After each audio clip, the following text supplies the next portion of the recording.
Dando continuidade à nossa aula sobre patógenos de importância em lácteos, nessa segunda parte nós vamos falar dos patógenos de maior relevância gram-negativos. Nesse segundo momento, nós vamos falar então sobre Salmonella, Campylobacter e Escherichia coli.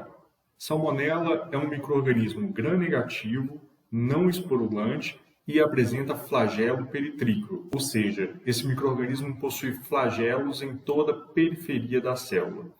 Salmonella possui duas principais espécies, que seria a Bongori e a Entérica, e dentro dessas espécies existem mais de 2.000 sorovares possíveis. Salmonella typhi e Salmonella paratyphi estão associadas a doenças em humanos, sendo essas a febre tifoide e paratifoide, respectivamente.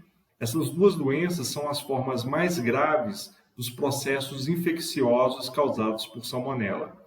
Entre os sintomas da salmonelose, os mais comuns são as dores no corpo, calafrios, desidratação, fadiga, febre, perda de apetite, diarreia ou sangue nas fezes. Mortes causadas por salmonelose são raras, no entanto, existem casos descritos, sobretudo em indivíduos imunocomprometidos. Para que esse patógeno cause a doença conhecida como salmonelose, esse micro-organismo precisa ser ingerido em quantidade suficiente para que possa atravessar todo o sistema digestivo e aí então, no ilho do intestino delgado ou a porção final do intestino delgado, essas bactérias tenham acesso às chamadas células M, que são células de absorção de nutrientes. Salmonelas podem se ligar a diferentes tipos de células, no entanto, a célula M é preferencial. Em um segundo momento, por meio dos seus flagelos peritríqueos, Salmonella consegue se movimentar até as células M e se ligar às mesmas por meio da utilização de fímbrias. Essas fímbrias possuem algumas proteínas específicas, também conhecidas como adesinas, que são capazes de reconhecer outras proteínas na superfície da célula M. A interação entre as adesinas da Salmonella e as proteínas do tecido epitelial do intestino faz com que esse micro-organismo fique, então, aderido às células M de forma bastante eficiente. Numa terceira etapa do processo de infecção, Salmonella possui um sistema de secreção conhecido como sistema de secreção tipo 3. Trata-se de um canal onde ela consegue comunicar diretamente com o citoplasma da célula epitelial. Por meio desse canal criado pela Salmonella, pelo sistema de secreção, ela consegue injetar algumas proteínas no interior do citoplasma das células M. A consequência direta da secreção dessas proteínas é que a célula M passa a ter então um rearranjo do citoesqueleto e uma desorganização da membrana citoplasmática. Dessa forma, as projeções na superfície da célula M começam a desestruturar e alguma dessas projeções podem então envolver a célula de Salmonella de forma induzida pelo próprio patógeno. Na quarta etapa, essas projeções então são capazes de envolver completamente o micro-organismo, levando à formação de uma vesícula que é internalizada no citoplasma da célula M. Esse processo de envelopamento do patógeno por meio de dobras na membrana citoplasmática da célula M é conhecida como macropinocitose. Durante o ataque das células M por Salmonella, essas células são capazes de reconhecer que estão sendo atacadas e fazem então a liberação de interleucina, que são proteínas responsáveis pela ativação do sistema imune. Dessa forma, algumas células de defesa se deslocam para a região com a finalidade de conter o processo infeccioso. A consequência disso é que quando a população dos patógenos chega a um número crítico, essa vesícula é rompida, o que leva também ao rompimento da célula M. Assim, novos patógenos são liberados no ilho do intestino delgado e esses novos micro-organismos podem então infectar outras células M, agravando o processo de infecção. Durante o rompimento das células M, Salmonella pode ser tanto liberada para o lume do intestino, como também ser liberada nos tecidos mais internos. Uma vez que as células M liberaram interleucinas, células de defesa, como por exemplo os fagócitos, estarão presentes nessa região com com a finalidade de conter o processo infeccioso. Esses fagócitos eles vão, então, fagocitar o micro-organismo patogênico em um primeiro estágio, levando à formação de um fagossomo. Esse fagossomo pode se fusionar a um lisossomo, formando o fagolisossomo. O lisossomo é um reservatório de enzimas digestivas que tem por finalidade destruir o patógeno. No entanto, em um quarto estágio, Salmonella é capaz de resistir à ação dessas enzimas digestivas, se multiplicar no interior do fagolisossomo, levando ao seu rompimento.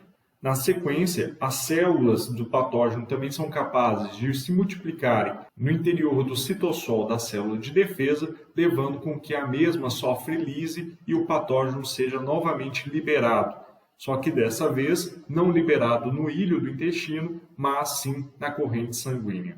Esse último evento faz com que o micro-organismo possa se disseminar em diferentes tecidos do corpo humano.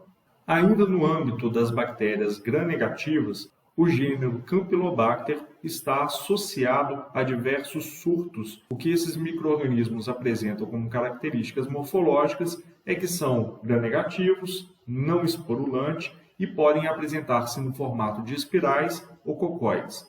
O que essas bactérias apresentam de especial são que são micro-organismos microaerófilos que crescem em uma porcentagem relativamente baixa de oxigênio e são capnófilos, ou seja, eles precisam de uma porcentagem relevante de gás carbônico para a sua multiplicação. O processo infeccioso causado por Campylobacter gera sintomas como gastroenterite aguda, febre, dores abdominais, diarreia aquosa ou sanguinolenta. No entanto, após o processo infeccioso, Campylobacter pode desencadear uma doença autoimune conhecida como síndrome de Guillain-Barré. Essa doença faz com que a bainha de mielina dos neurônios seja atacada pelas próprias células de defesa do sistema imune e dessa forma causando uma paralisia ascendente, levando até a morte do indivíduo por meio da paralisação do sistema respiratório.